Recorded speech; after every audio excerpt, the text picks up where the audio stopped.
जय माँ महागौरी। दोस्तों, सावन का महीना चल रहा है और सावन के महीने में हर मंगलवार को मंगला गौरी माता का व्रत रखा जाता है।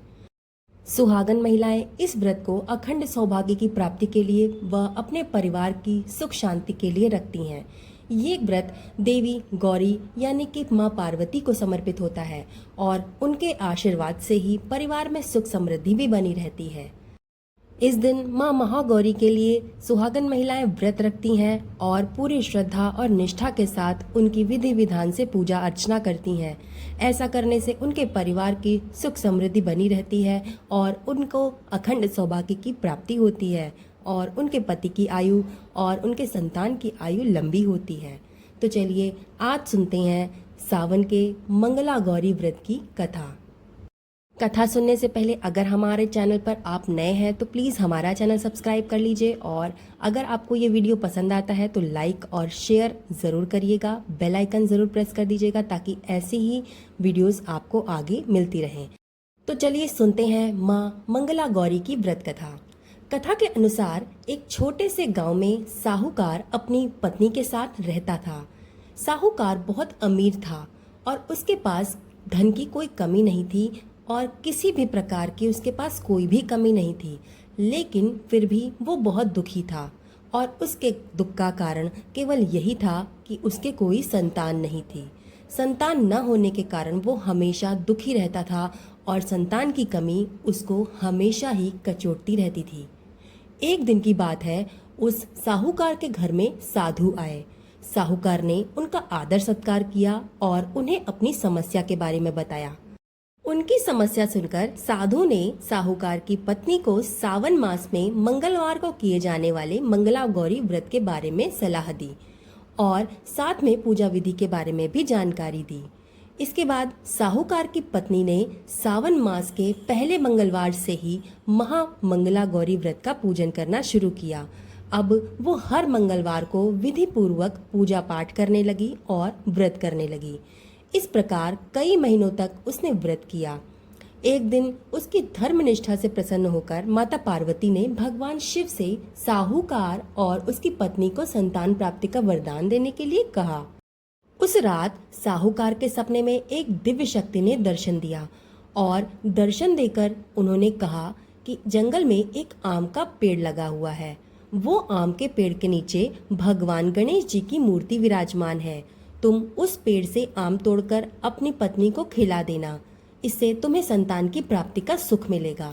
साहूकार ने अगले ही दिन सुबह उठकर अपनी पत्नी को इस सपने के बारे में बताया और वो आम के पेड़ को ढूंढने के लिए जंगल की ओर निकल पड़ा।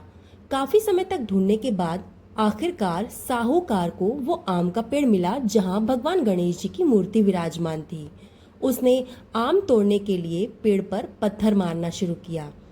पत्थर फेंकने से एक आम तो टूटकर नीचे गिर गया, लेकिन गलती से वो पत्थर जाकर भगवान गणेश जी की प्रतिमा को लग गया।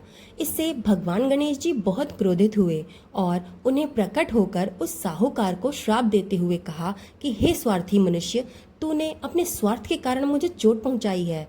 तुझे माँ पार्वती की कृपा से संतान प्राप्ति तो होगी, लेकिन उसकी मृत्यु भी 21 वर्ष की आयु में हो जाएगी।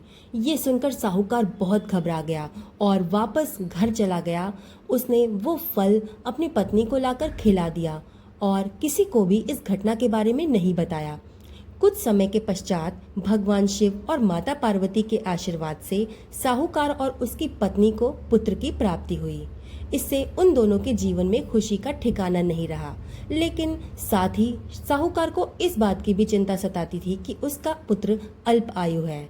देखते ही देखते बालक की उम्र 20 वर्ष हो गई और व्यापार में अपने पिता का वो हाथ बटाने लगा। एक दिन घर लौटते समय साहूकार पेड़ की छांव में तालाब किनारे बैठकर अपने पुत्र के साथ भोजन करने लगा।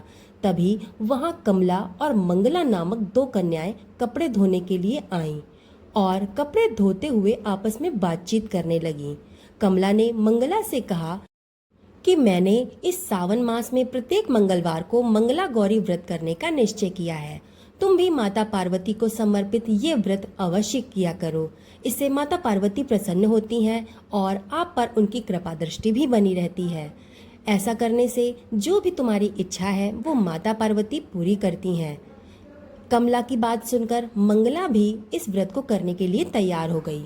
दूसरी ओर साहूकार ने दोनों कन्याओं के बीच ये पूरी बातचीत सुन ली और उसने अपने मन में ये सोचा कि अगर ये कन्या मंगला गौरी व्रत करती है तो इसे अखंड सौभाग्य की प्राप्ति होगी और ये मेरे पुत्र के लिए एक योग्य बहू साबित होगी। ऐसा सोचकर उन्होंने उन दोनों के विवाह का प्रस्ताव उनके पिता के पास लेकर गया। साहूकार की गांव में प्रतिष्ठा और मान होने के कारण कमला के पिता ने पुत्री का विवाह साहूकार के लड़के से करवा दिया। विवाह के पश्चात कमला विधि विधान पूर्वक मां मंगला गौरी का व्रत रखना उसने जारी किया। इसके बाद इसकी भक्ति से प्रभावित होकर माता पार्वती एक दिन उसको स्वप्न में दर्शन देती हैं। दर्शन देकर वो कहती हैं कि मैं तुम्हारी भक्ति से अत्यंत प्रसन्न हूँ, इसलिए मैं तुम्हें अखंड सौभाग्य का वरदान देती हूँ। लेकिन तुम्हारा पति तो अल्पायु है, इसलिए अगले महीने के मंगलवार के दिन एक सर्प तुम्हारे पति के प्राण लेने आएगा। तुम उसके लिए एक प्याले में मीठा दूध रख देना, उसके पास एक खाली मटका भी रख देना। सर्प दूध पीकर उस मटके में चला जाएगा और फिर तुम उस मटके के ऊपर से कपड़े द्वारा उस मटके को ढक देना। अगले मंगलवार को कमला ने माता पार्वती की बात मानकर एक प्याले में मीठा दूध रख दिया और पास में एक मटकी भी रख दी।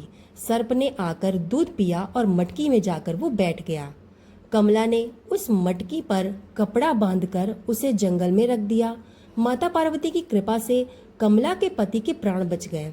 इस प्रकार मां मंगला गौरी व्रत के पुण्य फल से साहूकार का पुत्र श्राप मुक्त हो गया। कमला ने जब घर जाकर इस चमत्कार के बारे में सबको बताया तो सभी आश्चर्यचकित रह गए और इसके बाद साहूकार और उसकी पत्नी ने अपने पुत्र और पुत्र वधू को आशीर्वाद दिया और पूरा परिवार सुखपूर्वक जीवन व्यतीत करने लगा। तो ये थी मां मंगला गौरी व्रत की कथा। आपको ये कथा कैसी लगी हमें कमेंट में ज़रूर बताइएगा। धन्यवाद।